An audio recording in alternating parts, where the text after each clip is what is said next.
Malulutas kaya ang anomalya kung posibleng suspect din ang mismong nag-iimbestiga? Sa pagsusuri ng Bilyonaryo News Channel, ang kontraktor ng bilyong pisong kontrata sa Surigao del Sur, kung hindi kongresista, kaalyado naman nila. Narito ang exclusive agenda report ni Joash Malimban.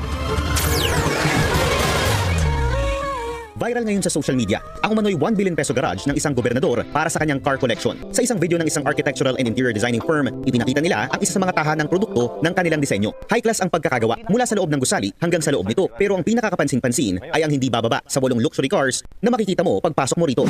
Ano gusto mong car dito? Bili ka na. Ako? Wala. Wala ka gusto car. Bili sa car? McLaren, syempre. McLaren. Ikaw?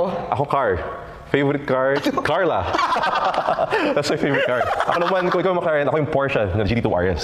Sa isang Facebook post, tila napansin ng isang netizen ang kaparehong interior design ng bahay sa video na ito sa video na minsan nang inilabas ni Surigao del Sur Governor Johnny Pimentel. Good morning to everyone.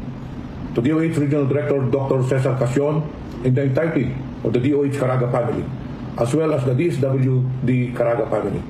Allow me to congratulate you in today's launch of the Philippine Multi-Sectoral Nutrition Project. Ayon sa post, gawa umano sa haligi ng korupsyon at kasakiman ng nasabing property. Wala pang tugon si Governor Pimentel sa post na ito sa kasalukuyan. Isang bagong post ang lumitaw, isang araw matapos lumabas ang video. Ipinost naman ng isang social media user ang umano'y construction firm na pagmamay-ari mismo ni Governor Pimentel, ang JNA Pimentel Construction. Ayon sa Philippine Contractors Accreditation Board o PICAB, kumpirmado na ang authorized managing officer ay walang iba kundi si Governor Johnny P. Pimentel. Sa pagsusuri ng Bilyonaryo News Channel, napag-alaman namin na ang kumpanyang ito nakakubra ng 9 na proyekto sa nasasakupan mismo ni Gov. Mula 2016 hanggang 2020, naaabot ang halaga sa 480.5 million pesos. Sa mga panahong ito, naupo siya at ang kanyang dalawang kapatid na sina Vicente Pimentel Jr. at Alexander Ayek Pimentel sa pagka-governor. Nagpalitan din sila ni Ayek sa pagka-congressman ng ikalawang distrito ng Surigao del Sur. Una nang inimbestigahan ng Bilyonaryo News Channel ang long-time ally ng mga Pimentel sa probinsya, ang pamilyang Momo, na may sarili ring construction company na nakakubra ng 1.1 billion pesos na kontrata sa DPWH Caraga Region mula 2017 hanggang 2024. Kasalukuyang Surigao del Sur 1st District Representative si Romeo Momo at tumatayong chairperson ng House Committee on Public Works at co-chairperson ng Infra Committee na nag-iimbestiga sa flood control anomalies. Dati rin siyang DPWH Undersecretary at naging representative ng Construction Workers Solidarity o CWS Party List. Ang grupong nire-representa ngayon ng bilyonaryong si Edwin Gardiola. Bukas ang Bilyonaryo News Channel para sa panig ni Gardiola, pamilyang Momo at mga Pimentel.